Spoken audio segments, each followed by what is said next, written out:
皆さんこんにちは。今日は私たちの健康と若さに密接に関連する腸内細菌に焦点を当て、アンチエイジングの秘密を探ります。まずは腸内細菌層について一緒に学びましょう。人間の腸の中には約100兆個の腸内細菌が常在しており、腸内細菌層を形成しています。この細菌は人間が合成できない多様な物質を産生して私たちの健康維持に大きく寄与する一方、細菌層のバランスが崩れると様々な病気に影響することが明らかになっています。腸内細菌層は消化、免疫、栄養の吸収など様々な重要な機能を担当しています。乳児の腸内細菌の定着はいくつかの環境要因及び宿主要因の影響を受けます。健康な正規妊娠の胎盤、胚胎、羊水に細菌が存在することが示されました。これらのことは微生物への暴露が出産前に始まり、それが母親の所有する細菌層に由来する可能性を示唆しています。また、腸内細菌層の発達と成熟は分娩方法、授乳の種類、抗生物質の使用などの様々な周産期条件の影響を受けます。初期の定着段階では細菌層は不安定なままであり、これは乳児が2、3歳になるまで続きます。その頃には腸内細菌層は成人のものに似た組成になります。その後、幼少期の宿主腸内細菌層、善玉菌の恒常的な確立と維持が長期的な健康に影響を与えるようになるわけです。次に腸内細菌層と健康との関係について詳しく見ていきましょう。健康な人の腸内細菌層は病原体が体内へ侵入するのを防いでいます。体に有益な常在菌が共生する状態では食事性アミノ酸、糖、金属、及び酸素などの電子受容体を消費し、その結果病原体に必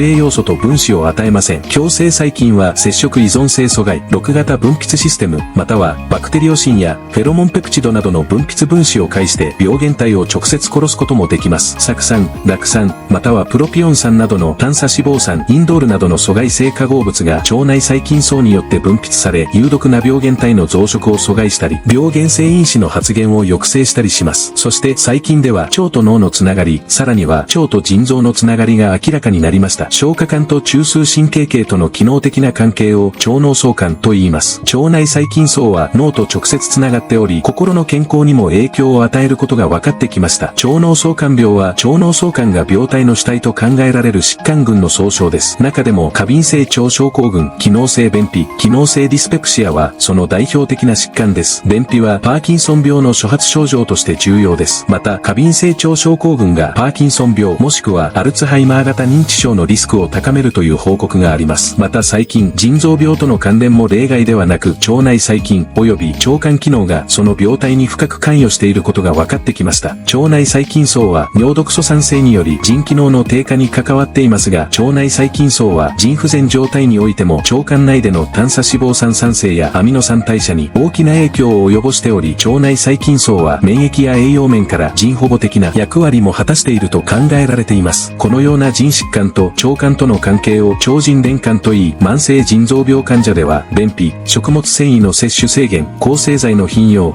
腸管バリアの障害、尿毒素の関与により腸内細菌が変化して腸内細菌環境が悪化した状態であるディスバイオーシスが存在します。そして腸内細菌層の変化は老化にも影響を与えます。高齢になると健康な場合は特有の微生物組成の継続的な変動を示しますが、健康状態が悪化した人ではこの変動が減少します。加齢に伴う基礎代謝量や免疫機能の低下、さらには食事内容の変化等により高齢者は若年者と比べて腸内細菌層の多様性が低下するためです。腸内マイクロバイオームは栄養素の消化と吸収、病原体に対する防御、ビタミン、アミノ酸誘導体、二次単重酸、短鎖脂肪酸などの必須代謝産物の生成など向上性を保っています。腸内細菌層はまた末梢神経系、中枢神経系及びその他の遠隔臓器に信号を送り、宿主の健康全体の維持に強い影響を与えます。ところがこの細菌と宿主の双方向コミュニケーションが阻害されるとディスバイオーシスが生じ、肥満、2型糖尿病、潰瘍性大腸炎、神経障害、心血管系疾患、癌などの様々な病的状態の一因となります。ではどのようにしてそのディスバイオーシスに対処すればよいのでしょうか。プロバイオティクスとはアンチバイオティクスに対して提案された用語であり、共生を意味するプロバイオシスを語源としています。1989年に英国の微生物学者ロイ・フラーらにより腸内フローラのバランスを改善することによって宿主の健康に好影響を与える生きた微生物と定義されました。国連食糧農業機関と世界保健機関は十分な量を摂取した時に宿主に有益な効果を与える生きた微生物と定義しています。日本の腸内細菌学会ではプロバイオティクスに要求される条件を図に示したしたように定めています。乳酸菌やビフィズス菌であれば何でもいいわけではありません。プロバイオティクスの持つ有益な効果として、便秘及び下痢症の改善効果、乳糖不対症の改善効果、免疫機能改善による感染防御、アレルギー抑制効果、動脈硬化の予防効果、抗腫瘍作用などが報告されています。アンチエイジングに効果的な食材と腸内細菌層との関係を掘り下げていきましょう。衛生状態と抗生物質の使用はライフスタイルの西洋化と相まって腸内細菌層のアンバランス、つまり腸内細菌層の異常と関連しており、さらに喫煙や飲酒などの習慣も腸内細菌層内の酪酸生産の減少を引き起こす可能性があります。酪酸など寿命延伸に直接関与する短鎖脂肪酸の生産にプラスの影響を与える要因には植物性食品、食物繊維、難消化性澱粉、酪酸生産に必要な基質であるポリフェノールの多量摂取を特徴とする食事パターンがあります。さらにポジティブモジュレーターの中には酪酸を生成する血腸内での基質として機能するプレバイオティクスやプロバイオティクス、腸管に定着して酪酸の生成を促進する培養物による栄養補給も含まれます。食事に関連した慢性疾患が世界的に蔓延していることを考えると、健康増進には科学的根拠に基づいた食事の推奨が基本的に重要です。最近、発酵食品が腸内細菌層や免疫に与える影響がより明らかにされました。発酵食品では腸内細菌層の多様性が優位に増加し、抗炎症に作用する腸内細菌が増加しました。腸内細菌層とアンチエイジング、これらは私たちの健康と幸福に深く関わっています。食事の生理学的影響や慢性疾患の病院にとって人間の腸内微生物層は重要です。日々の食事や生活習慣を見直し、腸内環境を整えることでより健やかな老後を迎えることができるでしょう。皆さんもぜひ健康的な腸内細菌層を育て、アンチエイジングの秘訣を探求してみてください。最後までご視聴いただきありがとうございました。もし動画が役立ったならチャンネル登録や高評価をお願いします。今後も健康に関する情報をお届けしていきますので、どうぞお楽しみに。